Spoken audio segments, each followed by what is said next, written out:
So I think at this point I've shown off enough meta decks, so for today we're going to be playing a deck that's not quite meta, which is Sekka Forest.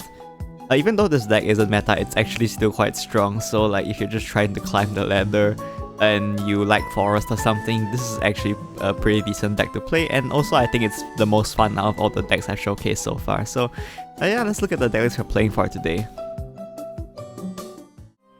So this is the list we're playing for today. Pretty straightforward stuff. I just took it from the tournament winning list, so once again it's not original.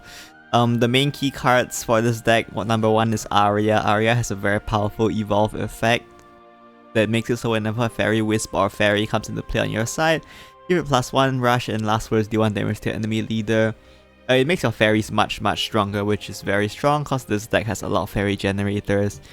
And using that you get your Sekka, you get 20 allied forest followers leaving play, and then you use that with Sekka to get her spell. Her spell gives her storm and +4/+4. You can either stack up the spells or you keep bouncing her. Either way, the point is to just reach around 20 forest followers leaving play and then just burst your opponent down with Sekka. To support her damage, you of course have the pain damage from the fairies, and you have Alberta and you have Shaman Shama as well. And then you also have Elemental Slash if you need it. You have pretty decent amount of damage sources, and of course your draw source, Windfall Fae, pretty strong draw source card here. Whenever you play a card, if it's the 5th or later, you draw a card, so you can combine this with your fairy wisps to draw a ton of cards in one turn, which is pretty good. So yeah, that's the list, and let's look at some games. Our first game here is against Shadow, and we are going second. Of course, Shadow, last word Shadow has a decent amount of healing, which is annoying, but I mean their game plan relies on summoning followers, so we will definitely have trade targets. The main problem against Shadow is that once they get Kristoff active, they get the wards, and once the wards are active, you have a very hard time getting damage to their face. So ideally you want to try to chip them down as much as possible so that by the time they get their wards up, you can just use Aria's effect to kill them. The mulligan, very straightforward for this deck. You look for Aria. Other than Aria, you keep a combo of Gigantic Blossom and the 2-cost tree amulet thing. Other than that, you just look for Aria because Aria is the key to this deck. If you don't have Aria, the game becomes much harder. So yeah, look for Aria.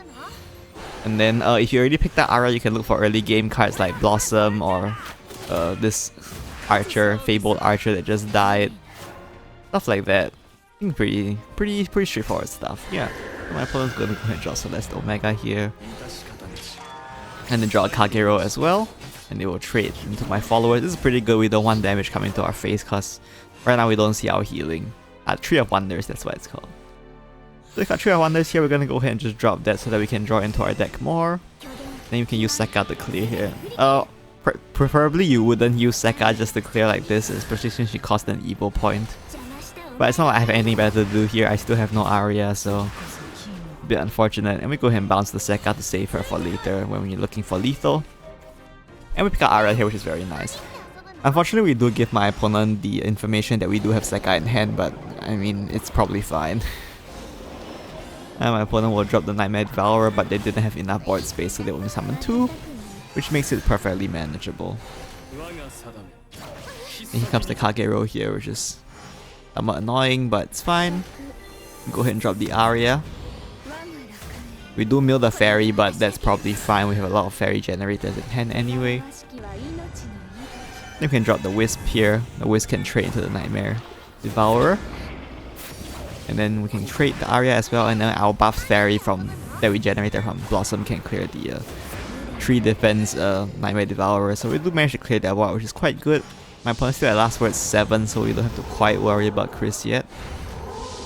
And then do drop the Celeste Omega here just to stop me from playing spells, I guess. The main spells that you are annoyed at them stopping is like your bounce accelerates, like Wind Fairy and the Deepwood Wolf. Although having Gigantic Blossom stop here is mildly annoying as well. It's not too big of a deal.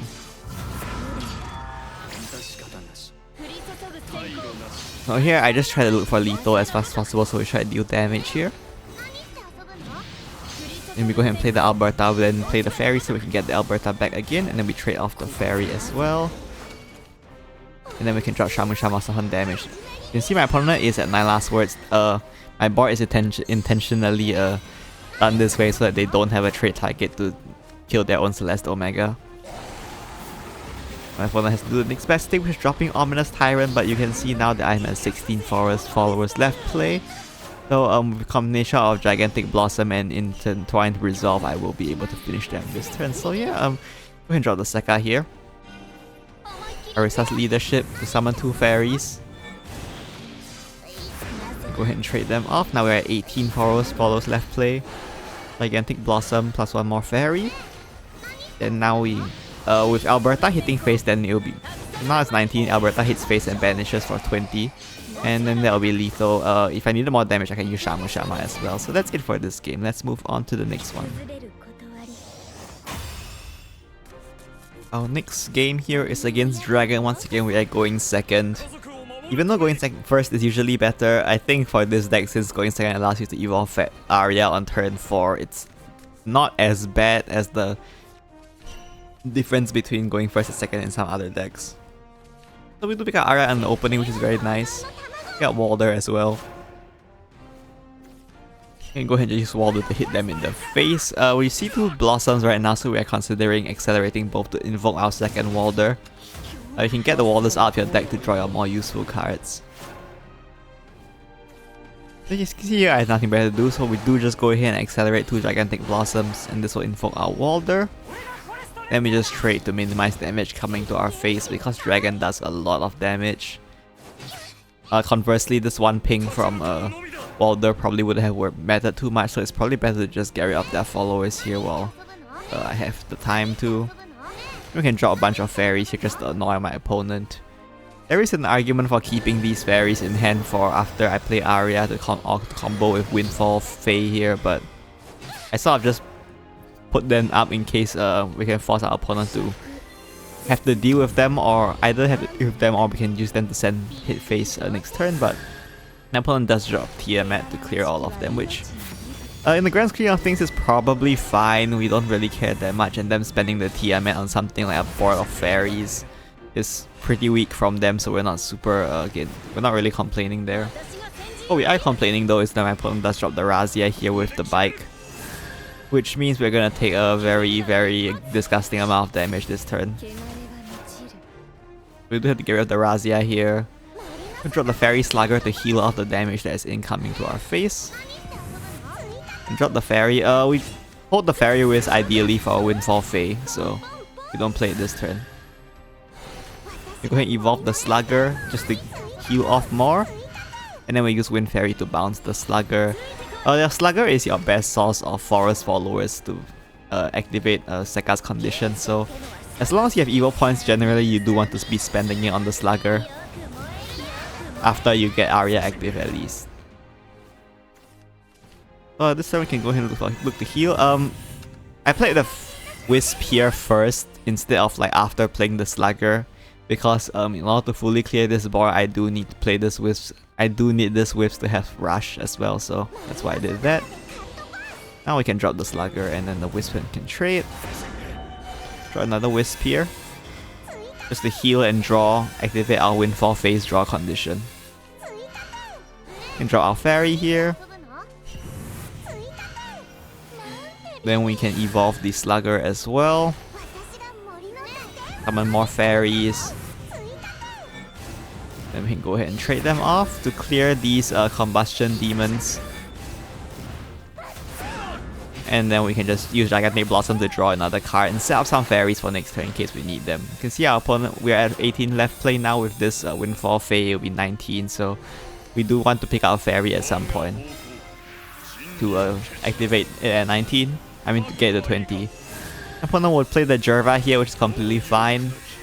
We take some damage, but we can just finish this game, so we are fine there. Go ahead and drop the Fairy here. And trade into the Jerva to activate 20 the Forest Followers left play. Another Fairy. I think I'm playing this Fairy for activating Shamu Shama. It's actually more efficient to not play the Fairy there, by the way. I could have played Shamu Shama, bounce Shamu Shama for more damage than playing the Fairy, so that's probably worth noting. But anyway, it's lethal no matter what I do, so it doesn't really matter. We evolve the Sekka to clear the Jerva here and then hit face for lethal. So that's it for this game. Let's move on to one more game.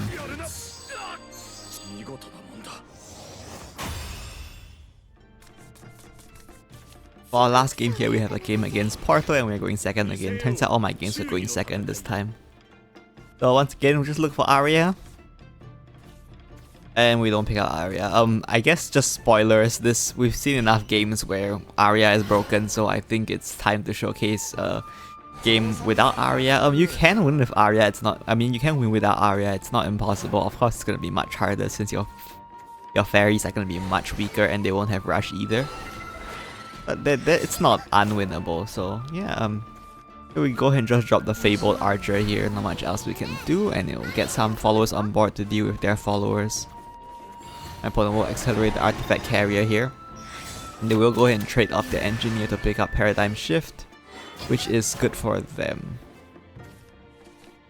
Go ahead and just use Alberta to clear this artifact here before they generate even more Paradigm Shifts. Plus we just don't want to take too much damage, so we gotta clear their followers what we can. My opponent will get the Spinara's artifact here and hit us in the face as well, which is a bit painful.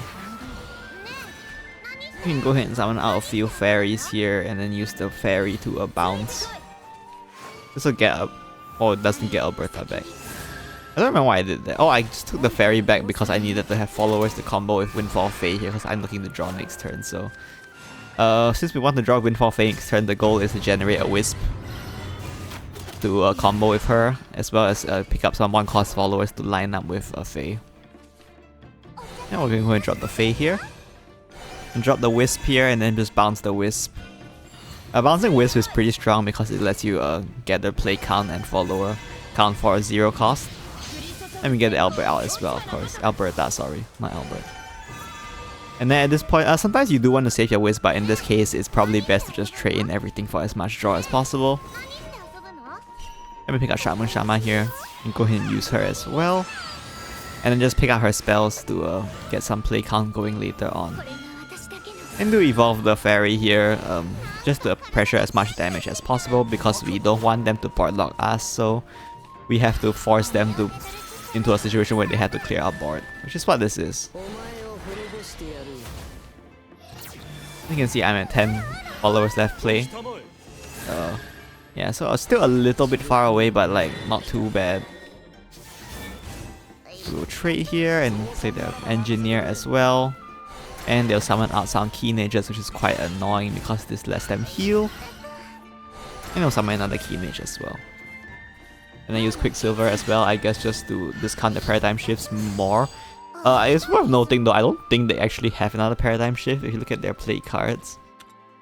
They played 2 of these. A Synchronization picked up Analyzing, so this wasn't a Paradigm Shift. And then they played Artifact. Oh, so they do have 1 Paradigm Shift left, so this is completely fine. We can play Harry Slugger here. If you actually do some math, if we do some math here, well, we'll let the turn play out first, then we'll do some math. So I go ahead and trade here. Play Sekka to generate her spell now. And then we can play the Wisp here to make hand space as well as get a Forest Follow to leave play. Then we can bounce the Sekka back into our hand and this will summon out the Alberta as well. And we can hit face. If you look at this, we are now 18 Forest Followers left play. Alongside these 2 fairies, we are now at 20. So we can start looking for lethal next turn. Actually, if you do the math here, Sekka with 2 of her spells will go up to 9 with an evo that's 11. Then you bounce Sekka, play Sekka and her spell again, which is another 5, 16. And then with Shamu Shama, it's gonna be... Wait, hold on. With Shamu Shama, it's another 3, so that's 19. And then with Alberta, it's 21. So I do have OTK set up here. So which is why we're going for a half board lock strategy and we don't care if they heal off the Keenage. Of course, for safety's sake, we just lower the Keenage attack in case they find some lethal out of nowhere. But they can heal back to 20 and we still have lethal here. They only have 1 Paradigm Shift, so they can at most summon out 1 ward, which we can clear with Sekka's Evo, so... Or they could summon the other alternative to summoning 1 ward is that they can summon multiple or summon 2 of the barrier artifacts. I think the card was... No, not barrier artifacts.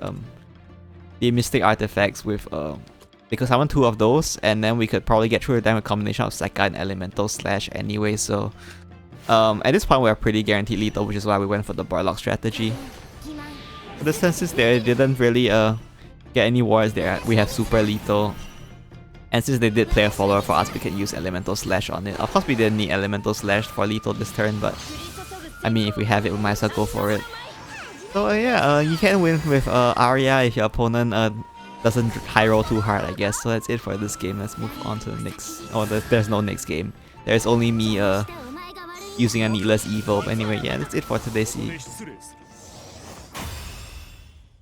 So those are all the games I have for you today. Hopefully gave you some idea of how the deck works. It's not like as strong as like the top meta decks, especially since it can be a little bit prone to breaking depending on what you draw. But it's definitely strong enough to like climb, at least if you are just trying to climb with a forest deck. And I think it's more fun than the other decks that I've showcased so far, so that's why I do like this deck quite a bit. So yeah, anyway, that's it for today. See you next time. Bye bye.